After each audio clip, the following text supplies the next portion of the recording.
ਅਗਲੀ ਖਬਰ ਵੱਲ ਚਲੀਏ ਜੋ ਕੈਨੇਡਾ ਦੇ ਨਾਲ ਲੈ ਕੇ ਆ। ਆਪਣਾ ਗੁਆਂਢੀ ਮੁਲਕ ਕੈਨੇਡਾ ਆ। ਕੈਨੇਡਾ ਤੇ ਅਮਰੀਕਾ ਦੇ ਇੱਕ ਵਾਰੀ ਫੇਰ ਸਿੰਗ ਫਸਦੇ ਲੱਗ ਰਹੇ ਆ।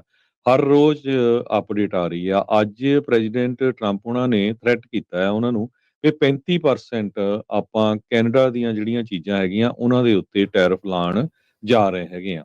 ਤੇ ਉਹ ਕਹਿੰਦੇ ਵੀ ਹੋਰ ਕਈ ਨੇਸ਼ਨਸ ਦੇ ਉੱਤੇ ਡਬਲ ਟੈਰਿਫ ਵੀ ਲੱਗ ਸਕਦਾ ਹੈਗਾ। ਇਹ ਇੱਕ ਉਹਨਾਂ ਨੇ ਐਨਬੀਸੀ ਨੂੰ ਆਪਣੀ ਇੰਟਰਵਿਊ ਦੇ ਦੌਰਾਨ ਦੱਸਿਆ ਹੈਗਾ। ਸੋ ਇਹਦੇ ਕਰਕੇ ਜਿਹੜੀ ਸਟਾਕ ਮਾਰਕੀਟ ਆ ਉਹਦੇ ਵੀ ਕਾਫੀ ਜਿਹੜੀ ਸ਼ੇਕੀ ਚੱਲ ਰਹੀ ਹੈਗੀ ਆ। ਕੈਨੇਡਾ ਦੀਆਂ ਚੀਜ਼ਾਂ ਦੇ ਉੱਤੇ ਅਗਸਤ ਪਹਿਲੀ ਨੂੰ ਜਿਹੜਾ ਆ ਉਹ ਟੈਰਿਫ ਲੱਗਣ ਜਾ ਰਿਹਾ। ਪਹਿਲਾਂ 25% ਆ ਤੇ ਉਹਨੂੰ ਵਧਾ ਕੇ ਹੁਣ 35% ਕੀਤਾ ਜਾਊਗਾ।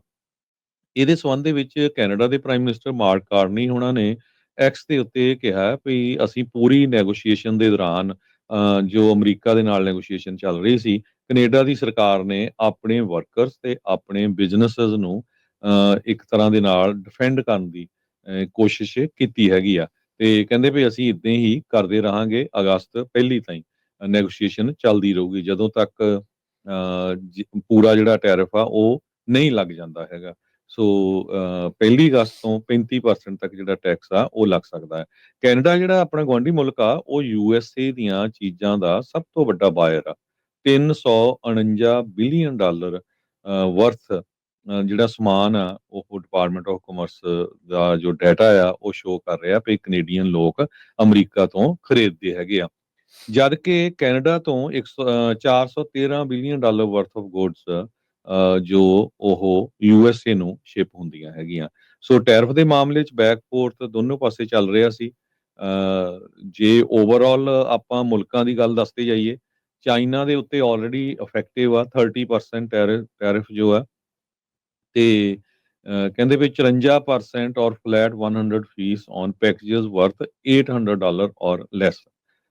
ਕੈਨੇਡਾ ਦੇ ਉੱਤੇ ਵੀ ਇਫੈਕਟਿਵ ਹੈਗਾ 25% ਤੇ 10% એનર્ਜੀ ਦੇ ਉੱਤੇ ਆ। ਮੈਕਸੀਕੋ ਦੇ ਉੱਤੇ ਵੀ 25% ਇਫੈਕਟਿਵ ਆ। ਬ੍ਰਾਜ਼ੀਲ ਨੂੰ ਥ੍ਰੈਟ ਕੀਤਾ ਗਿਆ ਆ ਵੀ ਤੁਹਾਡੇ ਤੇ 50% ਲੱਗੂਗਾ।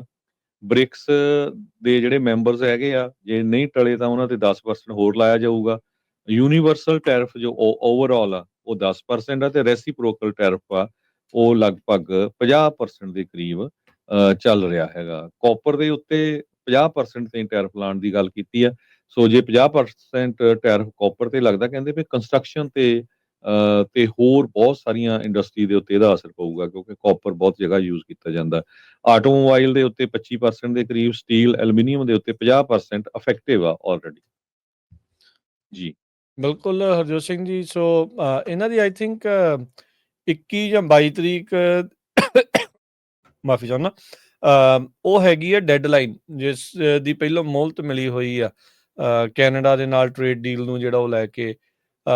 ਪਿਛਲੇ ਵੀਕ ਦੇ ਵਿੱਚ ਜਦੋਂ ਸਰਵਿਸ ਟੈਕਸ ਲੱਗਣਾ ਸੀਗਾ ਆਨਲਾਈਨ ਇੰਟਰਨੈਟ ਵਾਲਾ ਜਿਹੜਾ, ਉਹਦੇ ਵਿੱਚ ਟਰੰਪ ਹੁਣਾਂ ਨੇ ਕਹਿਤਾ ਸੀਗਾ ਵੀ ਭਾਈ ਜੇ ਤੁਸੀਂ ਆ ਹਟਾਉਂਦੇ ਨਹੀਂ ਆ ਜਿਸ ਦਿਨ ਤੋਂ ਲੱਗਣਾ ਸੀਗਾ ਤੇ ਆਪਾਂ ਟ੍ਰੇਡ ਟਾਕ ਟੋਟਲੀ ਬੰਦ ਕਰ ਦੇਣੀ ਆ। ਤੇ ਫਿਰ ਉਸ ਦੇ ਕਰਕੇ ਕੈਨੇਡਾ ਨੂੰ ਫੋਲਡ ਕਰਨੇ ਪਏ ਸੀ ਆਪਣੇ ਪੱਤੇ ਤੇ ਇਵੈਂਚੁਅਲੀ ਉਹਨਾਂ ਨੇ ਉਹ ਜਿਹੜਾ ਟੈਕਸ ਆ ਉਹ ਲਾਉਣਾ ਬੰਦ ਕਰ ਦਿੱਤਾ ਸੀਗਾ। ਹੁਣ ਇੱਕ ਵਾਰੀ ਫੇਰ ਟਰੰਪ ਹੁਣਾਂ ਨੇ ਪੂਰੀ ਤਰ੍ਹਾਂ ਜਿਹੜਾ ਟ੍ਰੇਡ ਜਿਹੜੀ ਆ ਉਸ ਨੂੰ ਮੋਹਰੇ ਲੈ ਆਂਦਾ ਆ। ਪ੍ਰਾਇਓਰਿਟੀ ਉਹਨਾਂ ਨੇ ਫੇਰ ਜਿਹੜੀ ਉਸ ਨੂੰ ਫਰੰਟ ਦੇ ਵਿੱਚ ਲੈ ਆਂਦੀ ਆ। ਵੱਖ-ਵੱਖ ਹੋਰ ਵੀ ਕਈ ਚਰਚਾਵਾਂ ਜਿਹੜੀਆਂ ਉਹ ਚੱਲ ਰਹੀਆਂ ਆ, ਪਰ ਉਸ ਦਰਮਿਆਨ ਹੁਣ ਟ੍ਰੇਡ ਦੀਆਂ ਗੱਲਾਂ ਜਿਹੜੀਆਂ ਫੇਰ ਸਭ ਤੋਂ ਉੱਤੇ ਆਣ ਪਈਆਂ ਹੈਗੀਆਂ। ਸੋ USMCA ਦੇ ਤਹਿਤ ਜਿਹੜੇ ਗੁੱਡਸ ਐਗਜ਼ੈਂਪਟ ਆ ਉਹ ਐਗਜ਼ੈਂਪਟ ਰਹਿਣਗੇ। ਇਹ ਵੀ ਜਿਹੜੀ ਗੱਲ 35% ਵਾਲੀ ਜਾਂ 25% ਵਾਲੀ ਅਜੇ ਕਿਤੇ ਲਿਖੀ ਨਹੀਂ ਗਈ। ਇਹ ਕੋਈ ਕਹਿ ਲਓ ਵੀ ਕਨਫਰਮ ਨਹੀਂ ਆ, ਪਰ ਹਾਂ ਧਮਕੀ ਜਿਹੜੀ ਆ ਉਹ ਟਰੰਪ ਹੁਣਾਂ ਵੱਲੋਂ ਇਹ ਦਿੱਤੀ ਜਾ ਚੁੱਕੀ ਆ। ਇਹ ਅਲਟੀਮੇਟਲੀ ਚੇਂਜ ਵੀ ਹੋ ਸਕਦੀ ਆ ਜੇ ਆਪਸ ਦੇ ਵਿੱਚ ਇਹਨਾਂ ਦਾ ਸਮਝੌਤਾ ਫੇਰ ਕੋਈ ਨਾ ਕੋਈ ਹੋ ਜਾਂਦਾ ਆ। ਸੋ ਕਰੰਟ ਟ੍ਰੇਡ ਨੈਗੋਸੀਏਸ਼ਨ US ਦੇ ਨਾਲ ਕੈਨੇਡੀਅਨ ਸਰਕਾਰ ਦੀ ਜਿਹੜੀ ਉਹ ਚੱਲ ਰਹੀ ਆ। ਇਹ ਪ੍ਰਾਈਮ ਮਿਨਿਸਟਰ ਉਹਨਾਂ ਦੇ ਜਿਹੜੇ ਮਾਰਕ ਕਾਰਨੀ ਆ ਉਹਨਾਂ ਨੇ ਜਿਹੜਾ ਟਵਿੱਟਰ ਦੇ ਉੱਤੇ ਲਿਖ ਕੇ ਜਿਹੜਾ ਉਹ ਦੱਸਿਆ ਹੈਗਾ ਆ। ਸੋ ਚਿੱਠੀਆਂ ਜਿਹੜੀਆਂ ਟਰੰਪ ਹੋਣਾ ਨੇ ਪਿਛਲੇ ਜਿਹੜੇ ਇਸ ਵੀਕ ਦੇ ਵਿੱਚ ਕਈ ਜਿਹੜੀਆਂ ਉਹ ਜਾਰੀ ਕੀਤੀਆਂ ਵੱਖ-ਵੱਖ ਮੁਲਕਾਂ ਨੂੰ ਵੀ ਭਾਈ ਕਿਸ ਤਰੀਕੇ ਦੇ ਨਾਲ ਤੁਹਾਡੇ ਸਾਰਿਆਂ ਦੇ ਉੱਤੇ ਇੰਨਾ ਜਿਹੜਾ ਉਹ ਟੈਕਸ ਲੱਗਣ ਜਾ ਰਿਹਾ। ਡੈਡਲਾਈਨ ਜਿਹੜੀ ਉਹਨਾਂ ਨੂੰ 1 ਅਗਸਤ ਤੱਕ ਦੀ ਜਿਹੜੀ ਉਹ ਦੇ ਦਿੱਤੀ ਗਈ ਆ। ਬ੍ਰਾਜ਼ੀਲ ਦਾ ਜਿੱਦਾਂ ਤੁਸੀਂ ਜ਼ਿਕਰ ਕੀਤਾ, ਬ੍ਰਾਜ਼ੀਲ ਵਾਲੇ ਅੱਗੋਂ ਮੋੜਵਾਂ ਜਵਾਬ ਕਰਨ ਨੂੰ ਫਿਰਦੇ ਆ। ਉਹਨਾਂ ਦੇ ਪ੍ਰੈਜ਼ੀਡੈਂਟ ਲੂਲਾ ਡਾ ਸਿਲਵਾ ਨੇ ਕਿਹਾ ਵੀ ਅਸੀਂ ਜਿਹੜਾ ਅਮਰੀਕਾ ਉਹਦਾ ਨੈਟ ਪੋਜ਼ਿਟਿਵ ਦੇ ਵਿੱਚ ਆ ਇੰਪੋਰਟ ਐਕਸਪੋਰਟ ਦੇ ਵਿੱਚ ਬ੍ਰਾਜ਼ੀਲ ਨੂੰ। ਬ੍ਰਾਜ਼ੀਲ ਤੋਂ ਸਮਾਨ ਘੱਟ ਲੈਂਦਾ ਹੈ ਤੇ ਬ੍ਰਾਜ਼ੀਲ ਨੂੰ ਸਮਾਨ ਅਮਰੀਕਾ ਦਾ ਜ਼ਿਆਦਾ ਜਾਂਦਾ ਆ। ਸੋ ਨੈਟ ਪੋਜ਼ਿਟਿਵ ਦੇ ਵਿੱਚ ਆ ਜਦੋਂ ਟ੍ਰੇਡ ਦਾ ਮੁਕਾਬਲਾ ਹੋਵੇ। ਤੇ ਬ੍ਰਾਜ਼ੀਲ ਕਹਿੰਦਾ ਵੀ ਜੇ ਤੁਸੀਂ 50% ਲਾਉਣਾ ਤਾਂ ਅਸੀਂ ਵੀ ਲਾਵਾਂਗੇ। ਤੇ ਇਹਦੇ ਨਾਲ ਦੇਖੋ ਦੋਨੋਂ ਹੀ ਪਾਸੇ ਦੇ ਮੁਲਕ ਦੀਆਂ ਜਿਹੜੀਆਂ ਕੰਪਨੀਆਂ ਆ ਉਹਨਾਂ ਉੱਤੇ ਅਸਰ ਜਿਹੜਾ ਉਹ ਪੈਣਾ ਆ। ਇਵੈਂਚੁਅਲੀ ਜਿਹੜੇ ਟੈਰਿਫਸ ਦਾ ਭਾਰ ਆ ਉਹ ਜਿਹੜੇ ਆਪਣੇ ਕੰਜ਼ਿਊਮਰ ਹੁੰਦੇ ਆ ਉਹਨਾਂ ਦੇ ਮੋਢਿਆਂ ਦੇ ਸਿਰ ਜਿਹੜਾ ਉਹ ਪੈਂਦਾ ਆ। ਹੁਣ ਤੁਸੀਂ ਸੋਸ਼ਲ ਮੀਡੀਆ ਦੇ ਉੱਤੇ ਕਿੰਨੀਆਂ ਐਡਸ ਦੇਖਦੇ ਹੋਣੀਆਂ ਚੀਜ਼ਾਂ ਨੂੰ ਵੇਚਣ ਵਾਲੀਆਂ, buy before the tariff set in, ਵੀ ਟੈਰਿਫ ਤੋਂ ਪਹਿਲਾਂ ਪਹਿਲਾਂ ਜਿਹੜਾ ਚੀਜ਼ਾਂ ਤੁਸੀਂ ਖਰੀਦ ਲਓ, ਨਹੀਂ ਤਾਂ ਫਿਰ ਜਿਹੜੀਆਂ ਚੀਜ਼ਾਂ ਜਿਹੜੀਆਂ ਉਹ ਮਹਿੰਗੀਆਂ ਹੋ ਜਾਣੀਆਂ। ਸੋ ਆਮ ਕੰਪਨੀਆਂ ਵੀ ਤੇ ਉਹਨਾਂ ਨੂੰ ਇਹ ਲੱਗ ਰਿਹਾ ਵੀ ਪਤਾ ਨਹੀਂ ਗੱਲ ਕਿਹੜੇ ਪਾਸੇ ਵੱਲ ਨੂੰ ਜਿਹੜੀ ਉਹ ਜਾ ਸਕਦੀ ਹੈਗੀ ਆ। ਸੋ ਟਰੰਪ ਹੁਣੀ ਕਹਿੰਦੇ ਵੀ ਇਦਾਂ ਕਰ ਜਿਹੜਾ ਉਹ ਕਿਉਂ ਰਹੇ ਹੈਗੇ, ਕਿਉਂ ਟ੍ਰੇਡ ਨੂੰ ਲੈ ਕੇ ਇੰਨੀ ਜ਼ਿਆਦਾ ਜਿਹੜੀ ਆ ਉਹਨਾਂ ਨੇ ਸ਼ੁਰੂਆਤ ਤੋਂ ਪਹਿਲੇ ਦਿਨ ਤੋਂ ਹੀ ਜਿਹੜੀ ਉਹ ਗੱਲ ਜਿਹੜੀ ਉਹ ਰੱਖੀ ਹੈਗੀ ਆ। ਸੋ ਉਹਦੇ ਵਿੱਚ ਕਹਿੰਦੇ ਵੀ ਕੁਝ ਕਾਰਨਾਂ ਚੋਂ ਇਹੀ ਆ ਵੀ ਉਹ ਚਾਹੁੰਦੇ ਆ ਵੀ ਜਿਹੜੀ ਡਾਲਰ ਦੇ ਉੱਤੇ ਡਿਪੈਂਡੈਂਸੀ ਆ ਬਾਕੀ ਮੁਲਕਾਂ ਦੀ ਉਹ ਉਸੇ ਤਰੀਕੇ ਦੇ ਨਾਲ ਬਰਕਰਾਰ ਰਵੇ ਜਿੱਦਾਂ ਬ੍ਰਿਕ ਵਰਗੇ ਮੁਲਕ ਆ ਤੇ ਹੋਰ ਮੁਲਕ ਆ ਜੋ ਚਾਹੁੰਦੇ ਆ ਵੀ ਡਾਲਰ ਨੂੰ ਜਿਹੜਾ ਉਹ ਖੂੰਜੇ ਲਾਇਆ ਜਿਹੜਾ ਉਹ ਜਾ ਸਕੇ।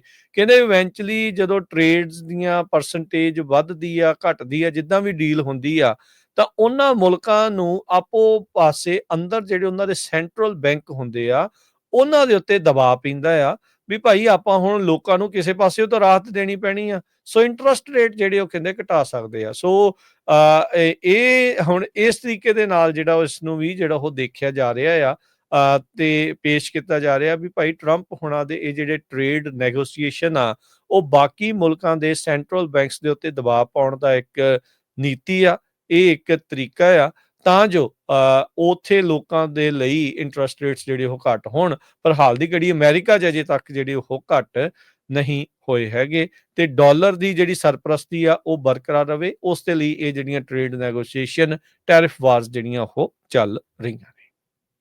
ਕੈਨੇਡਾ ਦੇ ਸੰਬੰਧ ਦੇ ਵਿੱਚ ਪ੍ਰੈਜ਼ੀਡੈਂਟ ਡੋਨਲਡ ਟਰੰਪ ਉਹਨਾਂ ਨੇ ਇਹ ਕਿਹਾ ਆ ਵੀ ਕੈਨੇਡਾ ਵਾਲੇ ਸਾਨੂੰ ਲੰਬਰ ਤੇ ਡੇਅਰੀ ਪ੍ਰੋਡਕਟਸ ਆ ਉਹਨਾਂ ਦੇ ਉੱਤੇ ਇੱਕ ਤਰ੍ਹਾਂ ਦੇ ਨਾਲ ਰਿਪ ਆਫ ਕਰ ਰਹੇ ਹੈਗੇ ਆ।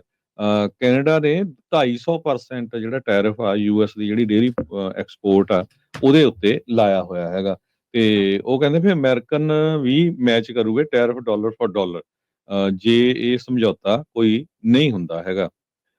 ਆਟੋ ਟੈਰਿਫਸ ਦੇ ਉੱਤੇ ਆਟੋ ਦੇ ਉੱਤੇ 25% ਟੈਰਿਫ ਲਾਇਆ ਹੋਇਆ ਹੈ। ਮੇਨ ਇਸ਼ੂ ਅੱਜ ਦੀ ਡੇਟ ਦੇ ਵਿੱਚ ਫਿਰ ਵੀ ਉਹ ਮੁੜ ਘਿੜ ਕੇ ਫੈਂਟਲਿਨ ਤੇ ਲੈ ਕੇ ਆਏ ਆ। ਕਹਿੰਦੇ ਵੀ ਜਿਹੜੀ ਫੈਂਟਲਿਨ ਆ ਉਹ ਸਭ ਤੋਂ ਵੱਡਾ ਇਸ਼ੂ ਆ, ਇਹ ਵਾਈਟ ਹਾਊਸ ਕਹਿ ਰਿਹਾ। CNN ਨੇ ਅੱਜ ਕਾਫੀ ਵੱਡਾ ਆਰਟੀਕਲ ਇਹਦੇ ਸੰਬੰਧ ਦੇ ਵਿੱਚ ਛਾਪਿਆ ਹੈਗਾ।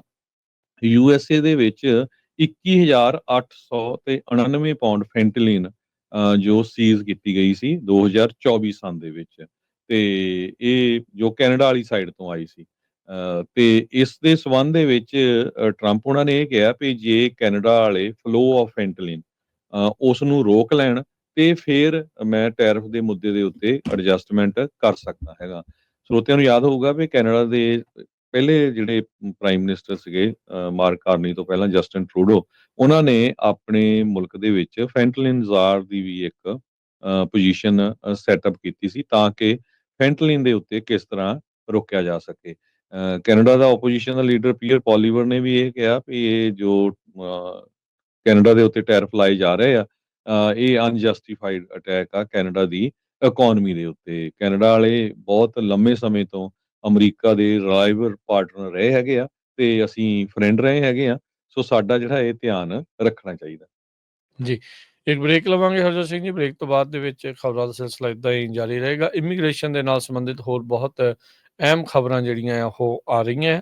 ਸੋ ਆਪਾਂ ਉਹਨਾਂ ਦੇ ਨਾਲ ਉਹ ਵੀ ਜਿਹੜੀ ਉਹ ਗੱਲਬਾਤ ਜਿਹੜੀ ਉਹ ਕਰਾਂਗੇ।